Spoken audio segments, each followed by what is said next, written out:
Greetings, ladies and gentlemen, and welcome to episode 50 of the African Do podcast. I think at this time it's great to thank you all for joining us. Jubilee is it's a big number for us, and from the days when we started, and we have now done 50 episodes, so we're really excited about that. Thank you all for your comments, your interaction with the guests.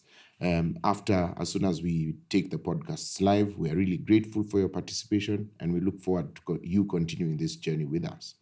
Today, we're very privileged to have with us a young man who has gone into farming, and we'll speak in detail about that. His name is Josiah Stanley, and Josiah runs an entity, was the co-founder of an entity called Chasing Sun. And we'll find out a bit more about Chasing Sun, what they do, who they are, and how they're impacting the market. So, Josiah, welcome to the African Do podcast. Thank you. Thanks for having me. Congratulations on 50 episodes. Thank you. Thank you very much. It's quite impressive. Thank you very much. Yeah, looking forward. Good. So, Josiah, let's get started and maybe just understand. When I look at you, you're relatively young. Yeah. You know, you're a young Kenyan man, and yet you are in farming. Not to say that young people should not be in farming, but it's not quite a line that you hear, when people are thinking about what they want to do. So maybe let's just start by understanding Josiah the person. Who are you? Education-wise, and how do you find yourself where you decided to found an agricultural entity? Okay, good. I think I'd probably start with education because that's sort of where the foundation has been laid. So I say I'm a businessman, and business has my interest. So when I got into university, I studied in Kigali, ALU, Rwanda. I studied international business and trade, with a knack for seeing how systems would work, cross-border trade, international trade. And at that point, it didn't necessarily have to be a particular product or service, but more so the larger scope of what business looks like at an international level. So by the time I was done, or even through my degree, I had tried various ventures, and business was something that was already enticing. I think when I was in my second year, I was running a small real estate agency. So I had been in Kigali for some time, and I realized now students are coming in and they sort of need somewhere to stay. So how can we help them maneuver that as first-time comers in Rwanda? So I was able to found a small company, Don's Estate. And the idea was students who attend my school, when they come in and they're in student accommodation, but they want to move out, they can contact me and I can put them in touch with various landlords and get them somewhere to stay. So we did that throughout my degree. I think for about 2.5 years, I was spearheading that day to day. And then I realized, and that sort of picked up my mind. And even coming back to Kenya, it was more so, what business can I do with the intent to turn a profit and have a positive impact in community? Okay. So I'd say at a basis, my line of thinking or my rationale behind even getting into farming is just business, having an impact, and at the end of it all, turning a profit. Because I believe if you're running a business that's not turning a profit, then you're in charity. Okay. And that's not what I was looking for at the time, obviously, when I was starting my career. So when I came, I met up with my co-founder. He had been my friend for several years, and we started talking about various models of business and what we can pursue. He was he was in events at the time, but he had also thought of agriculture. And with my mindset, again, it wasn't so much what exactly are we doing, but how can we have an impact in this field? So he introduced me. He told me, what do you think we can do in agriculture? And we began bouncing off ideas. And our initial model in 2022, when we founded Chasing Sun, was we wanted to run a deficit-driven system enterprise, whereby if the market is demanding cucumber or capsicum, we wanted to sort of aggregate and then supply. So our work would then be to speak with the zucchinis and the like, and hear what it is that they require, and then on the flip side, get farmers to grow these things with the guarantee that we would give them, or we would offtake and supply. So we had approached a big company that was also, it would be sort of a middle ground. Instead of getting into zucchini directly, we wanted to supply a huge enterprise. Can't really remember the name, but it's a company that closed, a big agricultural entity that were aggregating. So we approached them with the idea. It wasn't really a good blend because it's sort of what they were also doing at the time, and then also with the trajectory of their business, they weren't keen to pursue that interest that we had. So that idea flopped, and we said, okay, what next? Then we considered livestock. So very simple idea that many people in the market already do. You get goats, you fatten them and sell them off. We thought it was that simple.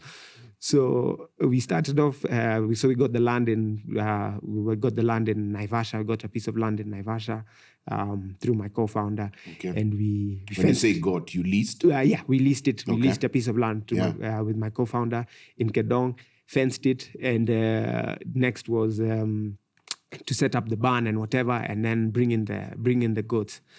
Then we took a pause and ran the numbers on the operation, did a sort of risk and reward, sickness, what's the personnel required in this thing? Are we at a level where we can guarantee, because again, you're looking at it commercially. So if you buy 100 goats, how are we going about maintaining them? And we realized perhaps the first step is not to buy goats. We probably need to do some more research and really work through the numbers and see also the technical capacity that we would require. So I'd say in that process, our minds also opened up to horticulture. And it seemed like a place where there's more structure, people who you can work with, get the technical know-how, and then scale pretty fast. So we said, let's shelve the livestock idea and revisit it at a later date and look into this horticulture side of it. Horticulture, again, we're looking at it very far ahead. We're looking at how our produce can be exported.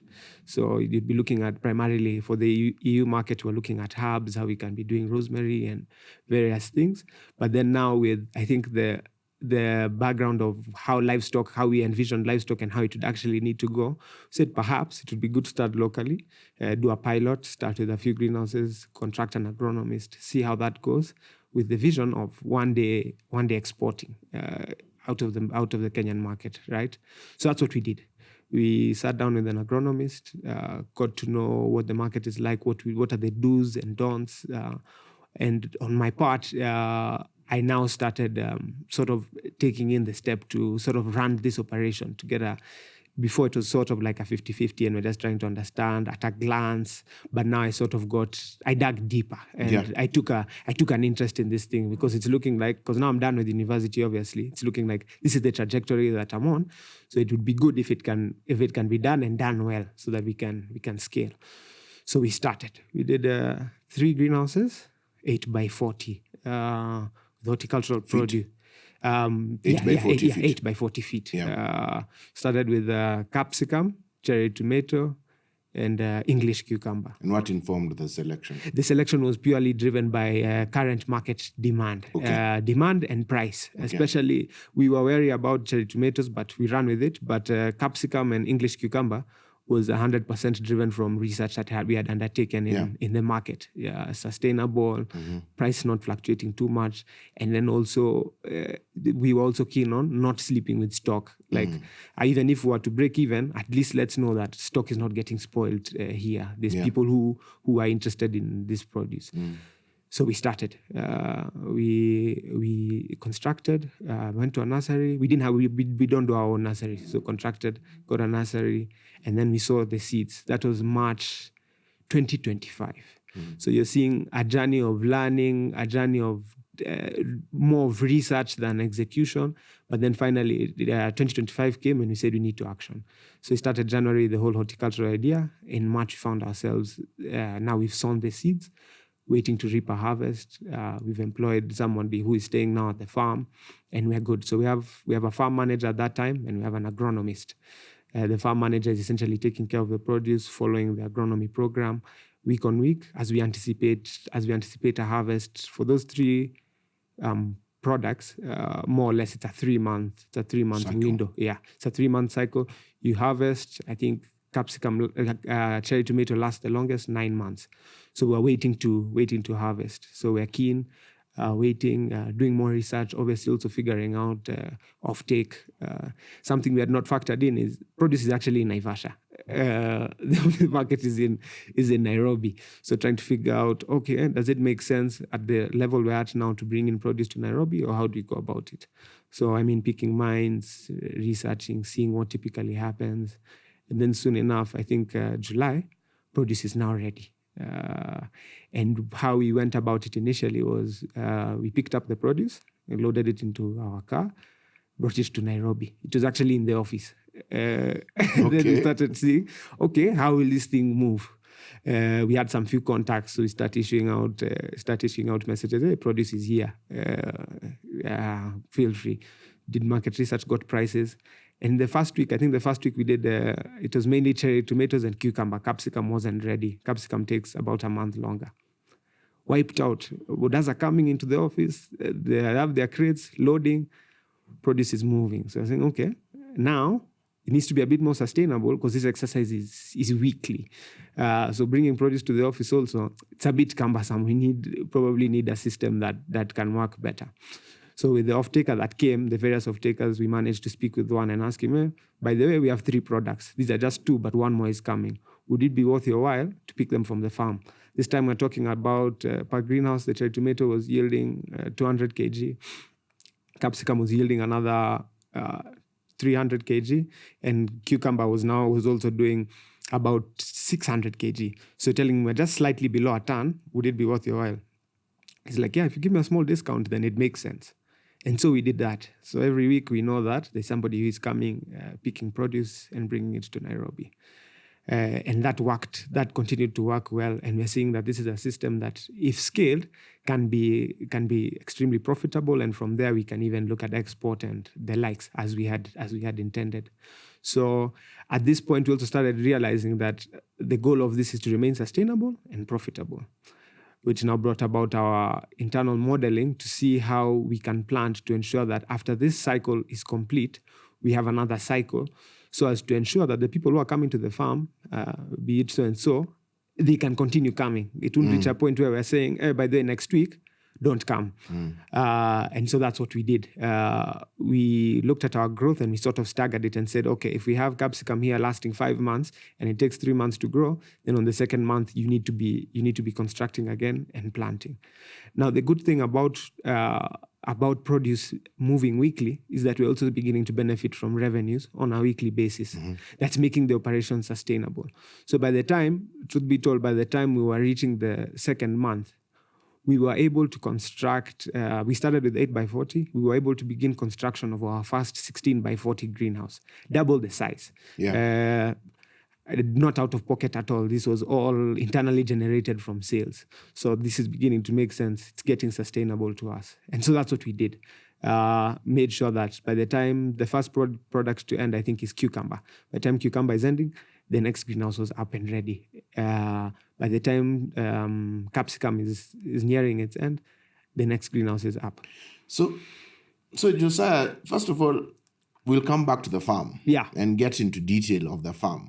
But I just want to explore something that has come up in the conversation about you generationally. Yeah. So you go to uni in Kigali. So you start living this East African community story quite early. Yeah. But at no time when you were telling us your story did you say that you thought about being employed. Is it that employment was never on the cards for you? Is it something that didn't appeal to you at all? That for you to now go in and straight off the bat from university. While in university, you're trying various entrepreneurial ventures. And when you come out, the first thing you do is to go straight into entrepreneurship.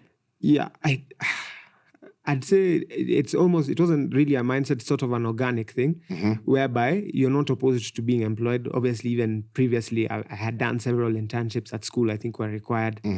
By the time you're graduating, you need to have at least 1 year's work experience. Yes. So I had also done a few random internships here and there, and I wouldn't say I had a bias to it or was opposed to formal employment or that kind of thing. But I'd say it was more of an organic route and then seeking more than I could get in employment at the time, because you're landing and you're looking at the job market. That time, me in my head, I'm thinking that, we've come from Kigali, in a good university. I should get. You should be earning some good money. I guess you should be paying me 6 figures. Yes. But then you come and nobody really cares. It's like, what's your experience? Like, what have you done? What have you done in the past? So actually, what happened is, you see, as we're beginning Chasing Sun with my co-founder, you see, at that time we're doing market research. So it's not really generating any money, and it's not justifying itself or your time. So at that time, my co-founder was running some businesses. He was doing entertainment. He managed to actually recruit me to do operations. So in his entertainment business. in his entertainment business. Yeah. So while we're figuring out this thing, because you see, it's also, being honest, it's not a full-time job, because you're doing research, bouncing off ideas. Maybe in a day you're spending 3 to 4 hours on it. When we were fencing for goats, maybe I'm spending a bit more time, but a large part of it I'm still free. So I was balancing it off with operations for his company, and while I'm still here. And I'll tell you, I think later in the conversation, I'll tell you when now that switch happened completely, and now it became, okay, Chasing Sun can now prove itself, and it deserves 8 hours. Is that something you think is generational? When I look at it, maybe on my for my dad, probably on my dad's side, he's a businessman also. I think also not really obsessed with the product or the service, but more so able to turn a profit and that kind of thing. So he's done, before Uber, he was heavily in the taxi business. But by profession, he's an IT guy, so he runs an IT consultancy. But again, being not too fixated on IT, he was able to then venture into trying taxis and various other biasharas to turn a profit. So I'd say in that aspect, even growing up, it's something that you're seeing, because it's like, okay, this guy, ideally, he knows about computers. Yeah. But in the evening, he's telling you about, this guy needs to go to the airport to do this. And at the same time, he also has a knack for mechanics and cars and how the whole automotive thing. So he's telling you exactly what's wrong with this car, seeing how it can be done. A few of his friends are even bringing their cars, and he's getting them sorted. So sort of fixated on business and turning a profit, and also still impacting the people around him. I think it's something that I was. Would you thus say that? Would you thus say that your entrepreneurship zeal, so is inspired by your father? I'd say partly, and then also being exposed to the larger family, also like various people in the family who are also into business, and then also just research and seeing what Elon Musk, Mark Zuckerberg, and the rest have been able to do for themselves. I'd say it's quite inspiring. So I'd say partly generational, and then partly just research. When you look at what the world has to offer, it's like the entrepreneurial journey can really be beneficial. Something else that I also wouldn't dilute is also school. At the university, they're sort of steering you. Most of the modules that I'm doing and the project that I was doing, I think even my dissertation was a business plan on my accommodation business. So they're sort of steering you towards running an enterprise after your degree is done, and then also spending time with like-minded people in university. You sort of feel like, this is essentially what's going to happen. So I'd say even if I got into employment, it would be like at some point, it would organically occur that I'd have veered. I quite like that, and I'll tell you why I like it. I like it because I think that as a nation and a continent, in an African context, I think we would make greater strides if we had more entrepreneurs or business owners than we had employees. And I'll tell you why I say that. I say that because you see things that happen in the nation differently from an owner's viewpoint. Yeah. An owner looks at tax very differently. Yeah. You know, tax is not just a line item on your pay slip at Yes. the end of the month. Yeah. You know, Yeah. I'm sure you are having, Yeah. and we'll get to that, and farming and taxes. But you start to see the price paid for the opportunity created by good leadership and the Yeah. price paid by poor leadership, Yeah. because it impacts you Yeah. and you feel the pain. So Yeah. it's quite interesting for me. I know your age, so I'm Yeah. probably a couple of decades older than you, and it is great to see that this zeal, a lot less people in my generation Yeah. would take the path that you've taken straight out of university. Yeah. We were kind of steered towards finish, get a good job, and Yeah. start there. And the what we would earn in that job was not so much an issue earlier on. Yeah. It was like getting somewhere. Yeah. But it's really great to see you guys going and figuring it out, because I think there's great value Yeah. in the doing. Yeah. True. Success notwithstanding. True. Yeah? Yeah. No, 100%. And so let's come back to the farm now. Yeah. So, and fast forward to present day. Yeah. How many greenhouses do you have up? Yeah. What products are you selling? And Yeah. what's your read on the market? Yeah. So right now we have 9 units. 9 greenhouses. 9 greenhouses. That's a mixture of the initial 3 8x40s, but after the 3 8x40s, we completely switched to double the size. Yeah. To obviously have higher yields, service the market better. One thing is for the products that we are doing, which is cherry tomato, colored capsicum, and English cucumber, the demand requires higher volumes. So even right now where we are nowhere near, probably just scratching on the surface. Sometimes you even talk to some of these off-takers and they're telling you, genuinely, if you had 7 tons, I'd take it. 8 tons, I'm good for it. Because the market... And when you're saying colored capsicum, it's the red, yellow, and green. Red and yellow. Red and yellow is what you consider color. Is what we Okay. have. Is what we have. So right now we had 9 units. And one actually that we've just started, the 9th one, is asparagus. That's now our most exotic product on the farm that has... it's a niche market that require it, and that we're doing through contractual farming, because it's a kind of product which, if you have and you're not sure of where it's going, you can be in a bit of a tricky Tell us situation. a bit more about that asparagus. Yeah. How do you find this? How does that journey look like? Yeah. So, I mean, again, off the bat, with the other produce that we have, and you're supplying to various people. And so the question becomes, typically the question when you're supplying is, can you do local cucumber? Because you're doing English. Can you do local? Have you guys considered green capsicum? Have you considered doing outdoor onions? So you're sort of every time somebody's coming to the farm, they are bouncing off various things. So it's up to you to sort of have the knack and pick something. So one time when we were doing a supply to one of our clients on Mombasa Road, they said we would be interested in a contractual arrangement, 1. And 2, above the products that you have, we would be quite keen on asparagus. Is asparagus something that you can do? And I think what piques my mind is that it's not something that I had even eaten before. So it's like, okay, what's asparagus thing and what does it look like? So I go to zucchini, I buy it. My mom cooks it for me. I say, okay, let me speak with the agronomist about it. Ask him, this thing is quite exotic. Is it complicated? And also now that zucchini, I have some friends there who work there. I'm asking, asparagus, what's the demand? What does it look like? They're like, no, not many people farm it. In fact, it's something that you have, it can move. I said, okay. And I'm looking at the price. It's like 1,300 shillings per kilo. So I'm like, okay, let's see. There must be a That's the catch. price at zucchini. Yeah. The retail is, everywhere between 1,200-1,500 per kg. So I said, okay. So I spoke with the agronomist, asked him, is this something that we can do where we are with our climate and everything of the sort? And he says 100%. It's actually probably going to be easier than your other produce. Then we ran the numbers.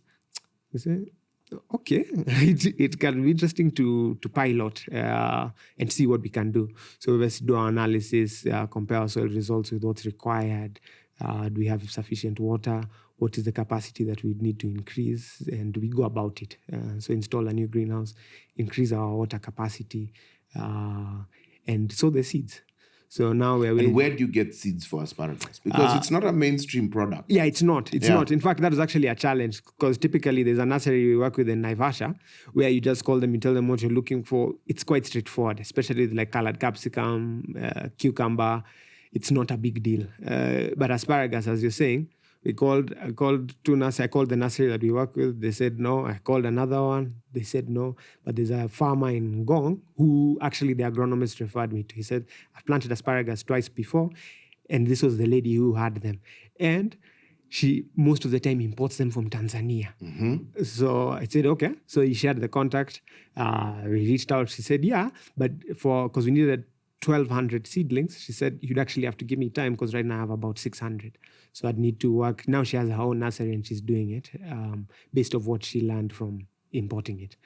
So it was a challenge, truthfully, and it took more than 2-3 calls to actually get it done. While as with the other products, it has been straightforward. Mm-hmm. So we called her and she was able to do it for us. And then within a month, she had some in the nursery. They're supposed to stay about 3 months and then you plant. So she managed to do that for us. And then in January, she brought them, and I think last week but one, we managed to sow the seeds. Huh. Now, let's talk a bit about yield. Yeah, of both your existing products. Yeah. I think you touched a bit, but let's dig a bit deeper into yields. Yeah. Because they do form. So what yields are you doing? And when you look at something like asparagus, in your 16 by 40, 16 feet by 40 feet greenhouse, which I'm assuming one is now in asparagus. Yeah. What are you looking to yield? Asparagus, we're looking at 200, so you'll spread, it's like a perennial crop, it goes on for years, but how you can stagger it, you can cut off the shoots on a weekly or bi-weekly basis. So with that practice, which is what we have in mind, we're looking at about 200 to 250 kgs bi-weekly. Bi-weekly, okay. At a start. As we go, we'd obviously expand because the target is about half a ton. So if we're able to do this and do this well, we'll replicate with another unit. So for that, 6 months from now, we'll be expecting about 250 kgs bi-weekly. So in a month, that's translating to about half a ton, right? So that's asparagus. The other products, we initially started with an assortment of about 1 ton weekly. So that was colored capsicum, cherries, and the English from the 8x40s. But now, with the new structures, we would be looking at about anything between 2.5 to 3 ton per week. Right now, I think we're already on the 2-ton mark. We're just waiting for, we're the 2.5-ton mark. We're just waiting for the new capsicum to come up. That's per greenhouse. They're sorted. So per greenhouse, you're looking at more or less 800 to a ton weekly. Some have more weights, obviously. So like when I talk about 800 to a ton, you're particularly looking at the English cucumber greenhouse, because the English cucumber, well grown, properly taken care of. Yeah, you're talking 2 pieces are giving you a kg, 300, 400 grams one piece. So that 16 by 40 is giving you easily a ton. So assorted this season for the next 3 months from our farm can expect anything between 2.5 to 3 ton on a weekly basis. I think your business intrigues me and it's quite interesting for me because you're not, I think you're very, I admire the discipline. Yeah, in the sense that you're not really, my next question was going to be around funding. Yeah.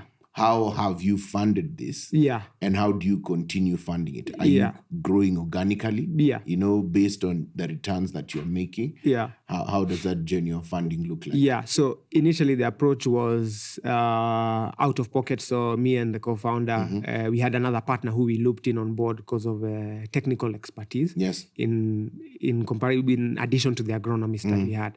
So we looped him in, then us three just funded the project on a 50-50 basis. Pumped in the cash for the 3 greenhouse units. And the idea was organic growth, which is actually what we succeeded in. By the time, right now, I think the season of English cucumber and cherry and capsicum has come to an end from the first unit. But from the profit, from the revenue generation of that first unit by August, we were able to now start expansions. And So when you say season has come to an end, that means that you'll have to replant. We've already the new season seedlings. New seedlings. Yeah, Okay. so these ones are done. Now the new greenhouses, which is what I'm saying, are now coming to take over. So these new greenhouses have organically been funded through the revenues of this initial greenhouse, and I'd say that's where the discipline component also comes in. Yeah. Because you're looking at you're at the back of your mind, you know how much you've spent, right? And so you have your 3 units, and initially, as much as you're saying organically, as partners, we're looking at ourselves and saying, when this thing brings money, we'll have to put something in our pocket, surely. Yeah. But then as you're now seeing the money coming in, it becomes you're now on a more sustainability journey through discipline, I'd say. Because at that point, you're looking at revenues, 300,000, 400,000. It gets exciting, I'd say, especially for something which you started off from the ground. Sometimes at the back of your mind, you even think you might not even raise 1 shilling. This thing can completely flop. Yeah. So the initial thought is, okay, we should probably pocket some money here. But then looking long term and having a scale mindset at the back of the mind, the responsible and the right thing to do is to expand the operation. And so that's what we've been able to do. Okay. And most farmers are able to do it, sometimes just choose not to. Yeah. Which, again, it really affects the market, because what putting money into our pockets would mean is that as the season is ending, as I'm telling you now, is the people who are coming to our farm, you're telling them, hold, because also the soil, it needs to turn. So when the season is done, you're now looking at giving it a month, then you start planting again. So essentially the farm, name and language, the farm would be quiet for 6 months. Between now and June, there'd be nothing going on if you choose to put money in your pocket at such an early stage. But so being aggressive on ourselves, we said, no, let's grow it again. And that's sort of how it has been. It has been organic up until this point. Obviously, with the asparagus, we needed to dig deeper into our pockets, because that was not the trajectory we were on. It was an added initiative that we took on. But for the 3 products that we started on and are now continuing to grow in, it has just been organic. Wow. You know, I like this. I have a soft spot for farming. Yeah. Because of what I do. Yeah. My career-wise, I'm in restaurants and hospitality. Yeah. And I think I always tell Kenyans that the average Kenyan is oblivious of how much food we import. Extremely oblivious. Yeah. As you sell some of your produce to Zucchini. Yeah. Who are a multi-unit fresh produce seller. Yeah. But when you talk to Zucchini, you'd be shocked at what they are flying in to Kenya. Yeah. Which sounds crazy for most people, but just go look at what's on the shelves. Yeah. So this week, I was at the corner shop in Yaya. Yeah. And I saw mangosteen. You know mangosteen, the fruit? Yes. Yeah? Yeah. At 3,000 bob a kilo. I was a bit taken aback from that. And I was like, where is it? 3,000 shillings? Yeah. And Nairobi is such an interesting place because it's so cosmopolitan. Yeah. That you're now seeing non-traditional demand for non-traditional horticultural and fresh produce products. Literally, yeah. You know, I am pleasantly surprised today that there's even somewhere to get seedlings for asparagus because I, for the life of me, and I'm in the industry, I wouldn't have thought that there are people growing asparagus. But I think maybe let's contextualize the opportunity as you see it. Yeah. You know? Yeah. You've got skin in the game, you're investing, you're scaling, you have a scale mentality. So you're thinking about growing, developing. Yeah. There's a lot that we import. Yeah. Yeah, true. Every importer is reluctant because I know no one who would import what he can source locally. Yeah. It just doesn't make sense to go through the hassle of importation. 100%. So what do you see at you mentioned before we started recording that you have leased 10 acres. Yeah. So, and you're now getting a better understanding of the market as pertains to fresh produce.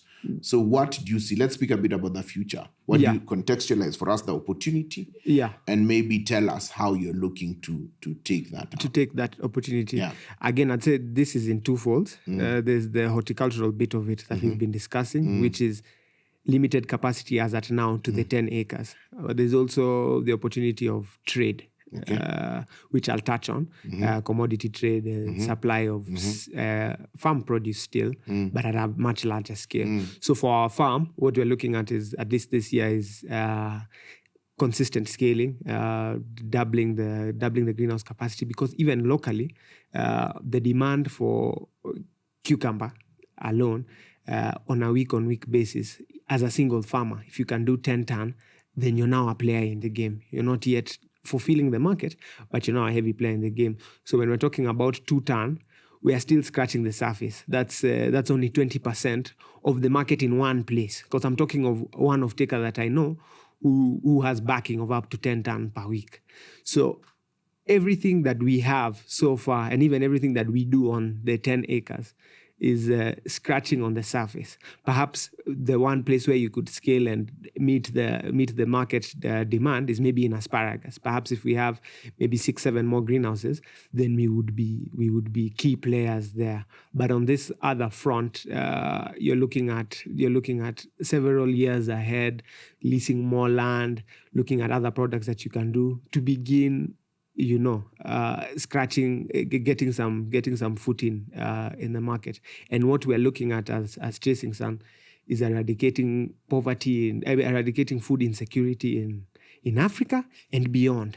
And how we do that is through these consistent steps. So looking further ahead, it's would even include aggregation of produce, having more farmers doing what we're doing and aggregating that produce and supplying the market in a sustainable way. Because we have a lot of farmers who are seasonal farmers. The reliance on rain and that kind of thing also is an increasing barrier as to why we can't curb the food insecurity. Another thing I'd say is not just horticulture. Looking at how else can we meet the market. People don't just eat vegetables. Aqua farming is something that I've really been studying recently. How can we tap into that market? And then also prepare ourselves for export readiness. And I say this, it's not so much to export, but to increase the standard of our operation. In doing that, you're able to export, because when you look at the certification, there's practices that we need to begin improving on. Product traceability, this was farmed on exactly what date, what are the practices weekly, what are the inputs. There's a lot more record keeping that we typical traditional farmers don't practice. So looking at the long-term game, and I'd say long-term even just perhaps this year and next year, getting export ready, diversifying our portfolio, getting into aquaculture, keen on catfish fillet, seeing how I can tap into that space within this half of the year, is sort of the trajectory Chasing Sun is on, with an overarching goal of eradicating food insecurity in our market and beyond. And I think quickly I said that's through horticulture, where we have a limited scope.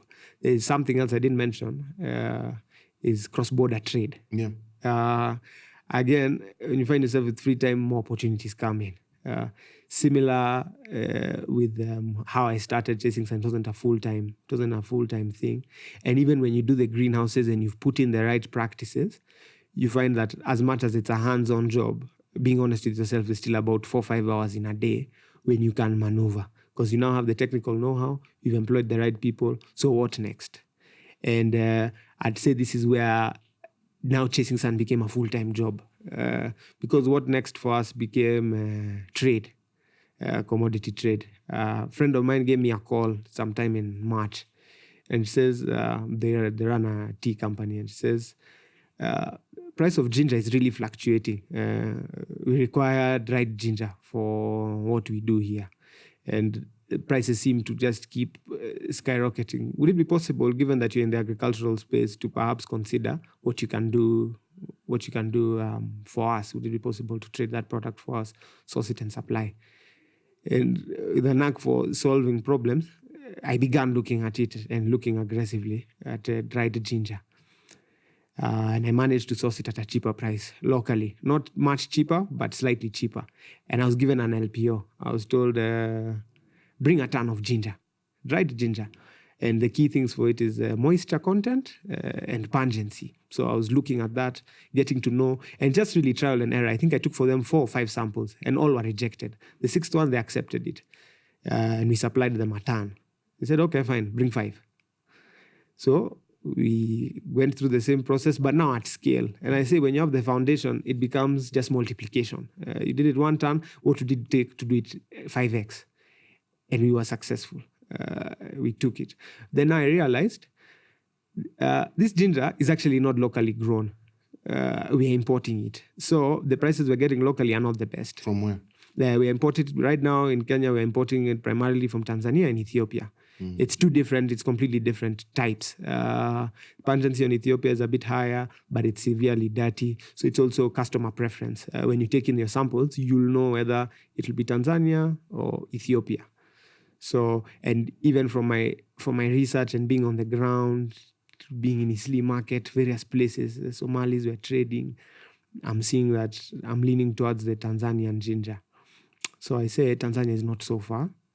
Can we actually just go there and see this thing and see how we can run this thing more profitably? Because it's worth the time. When you're looking at the numbers, it's making sense. So I rented a vehicle and I went to Tanzania. Down to Kilimanjaro, and I found the ginger and a better price point. So now the thing became, okay, now we have the source. So when we're supplying, it'll be more profitable. So from one company, it became 2 to 3 other large companies who are doing spices in our markets, who are doing tea. And we now put ourselves there and said, hey, by the way, as Chasing Sun, we now have ginger because I've been able to identify the source. And so when I speak on Chasing Sun, it is now twofold. We have the horticultural enterprise of it, and now I'm an active trader of ginger. Month on month, we're doing about 15 tons now.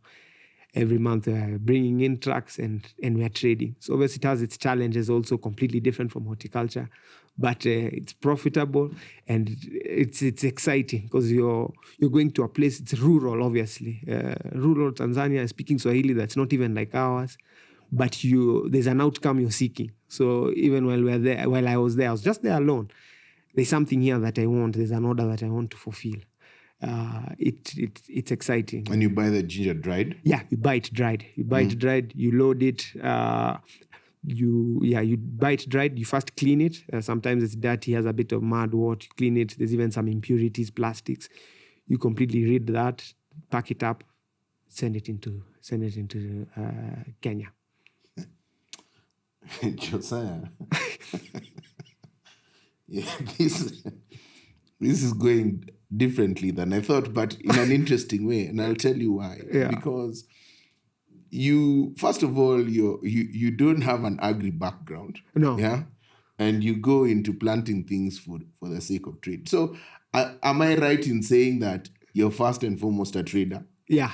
Is that the thing that's drawing you to all this? Yeah, it's and then so you became a farmer by default, but you do some things which are impressive because they a lot of entrepreneurial ventures fail because these things are not done. Yeah. And I think the first one for me is I feel quite strongly that we need to get comfortable with paying talent for things that we don't know. Yeah. Yeah. Yeah.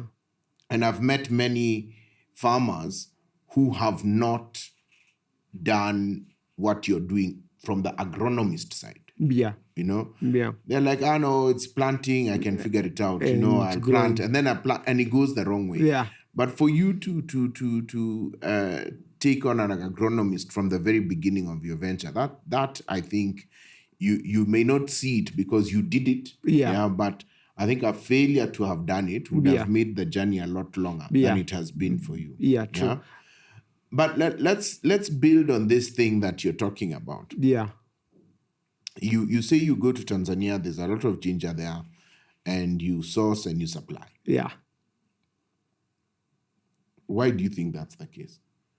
Why isn't there? I mean, ginger. Yeah. is ginger. It grows Yeah, here it in grows. Kenya. Yeah, it So does. why is there not sufficient ginger? In And you say you're sourcing, the market sources largely from Ethiopia and Tanzania. Tanzania. Not So even what's largely, what's the completely. answer to that question? Why don't we have sufficient ginger in Kenya? One is knowledge of what the broader market has to offer. You see, typically, if you're growing ginger, you're not looking at value addition. You see, dried ginger is value addition.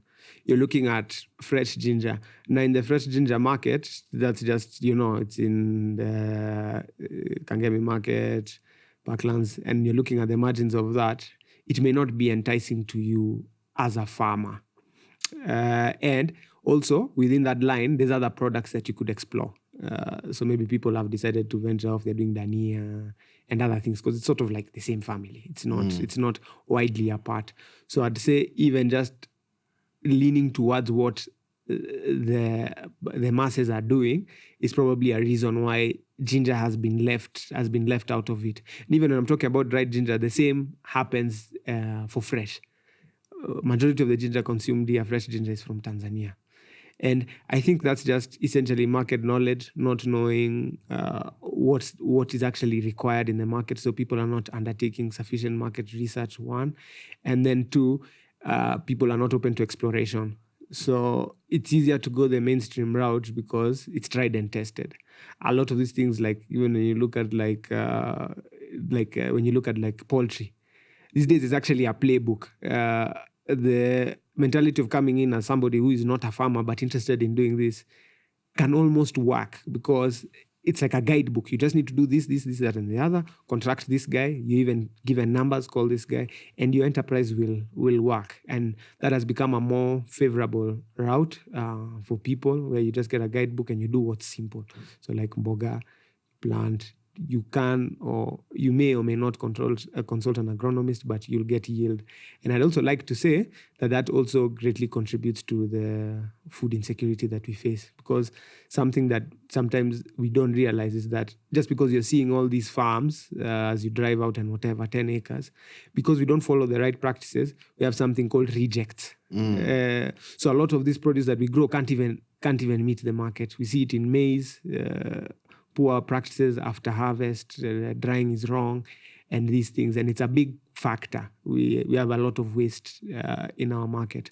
So I'd say things like ginger and even several other products, why you don't see them being grown is because people have not done the market research on it, one. And then it's not what's commonly done, meaning that it's more risk averse. When you're looking at it from a long-term perspective, you're seeing, okay, in comparison to onions, ginger looks more risky.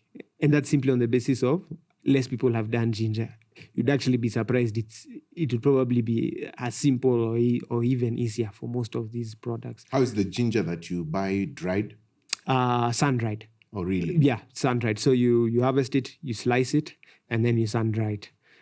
Give it about, so we're looking at ginger between 5 and 8% moisture content. So that would require about a month good drying in the sun. If the sun is good, you can do it in 2 weeks. But if it's a mixture of sun and rain and all those things, then a month is what's sufficient. Okay. Yeah. And that value addition, which is just sun, which is available for free, Yeah. How does it impact the price? So or how does the price of dried ginger compare? Dried ginger, I think fresh ginger in the market right now, we're buying a kilo at about between 100 and 120 per kg. This is also from Tanzania. This one is just harvested and brought in sacks. It's not complicated. Then these guys in the market pour it out. You buy your kilo. Some goes to Chandarana, whatever, and you buy it. Now, dried ginger, you're looking at maybe 3 to 4 times the price at wholesale. I don't know people buying it, obviously, in small quantities. But dried ginger at wholesale, you're looking at anything between, depending on the season, maybe between 500 and 700 per kg. Yeah. Wow. Okay. So Josiah, where are we heading? Let's take a crystal ball and look at chasing sun, because you seem to be quite nimble. You seem to be quite innovative. Yeah. So what does the next, let's say 5 to 10 years look like for Chasing Sun based on what you're seeing? Yeah. And because, before answering that, maybe you can tell us a bit about your cross-border experience. I'd love to touch on How that. is the efficiency? Yeah. How is it, crossing the border, with several tons of dried ginger or any other produce? What do you see? What do you observe? Yeah. What are your insights from your cross-border experiences? Yeah, I'd say even quickly before I get into that, because initially with ginger, it wasn't much of a challenge with our first shipment being a ton. So the border was quick and easy. But what now made me get the full scope of what this trade looks like is when you're bringing in a product that is more known to the market and more wanted in the market and has more eyes. So a bit of a funny story. My co-founder is a storyteller. So when I now ventured and I've taken on the role, I'm CEO of Chasing Sun and we're moving goods. When I did this ginger, he's now telling stories with his friends, with his peers. By the way, us guys, we go to Tanzania, bring in ginger. And as he's talking, someone picks his mind and says, maize also comes from Tanzania. We have a deficit in the local market. I think millers are doing 100,000 tons a day, the Zunga group and so on. So the market, we're never able to meet the full demand. So I'm informed some can come from Tanzania. Can you bring? He says, yeah, we can.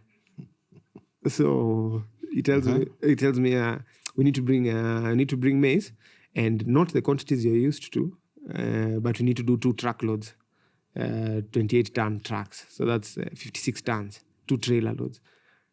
So okay, let's see how we can go about it. So we carry out market research. That time, obviously, again, I'm very fresh, but I now have more pressure because there's an order. So even exploration and everything, I don't have much time to do it. I sort of need to be able to get it and move it quickly. So the first mistake I made, I went to Dar es Salaam. That's a town. Any maize that's coming there, maize is coming there. It's not growing there. It's brought in there and then it comes here. So the prices that they quoted were making sense. And that was the problem, I think. So we explored it. I went there, made an order, came back to Kenya. I sent my logistics guy. The maize didn't come. And looking back, we were just dealing with conmen in the capital. There's people from there. So we say, okay, that's a heavy hit because you're talking about 56 tons. And the agreement was when you deliver, you get paid, blah, blah, blah. So we're saying, okay, this hasn't gone well, but there's a bigger learning here that we now know that typically things you need to get them from the rural area, similar to ginger. And we need to carry a bit more due diligence. But at the same time, this order still exists. So are we going to fall forward or how are we going to go about it? So already there, I'm already experiencing my first cross-border challenge because I've been conned. And typically I was just thinking if this was Kenya, this wouldn't have occurred. Or even if it occurred, you know that you can call which uncle will call those guys. That truck can be found, blah, blah, blah. So we say, okay. So we now explore deeper down in Tanzania. And we get a good price. It's making sense. It's more realistic. And so we pull the ginger and we pull the maize and it reaches the border. At the border, now this is a product of more interest. It comes in more scrutiny. Yeah, there's more scrutiny on it, everything of the sort. There's paperwork required. There's queues. You can enter through, typically goods enter through Namanga, but the queue in Namanga is ridiculous. Like you can even be there a week waiting for your goods to be cleared. Now, I knew this because of ginger. So there's another route through Kilimanjaro. That's favorable. And you cross where? Tarakea border.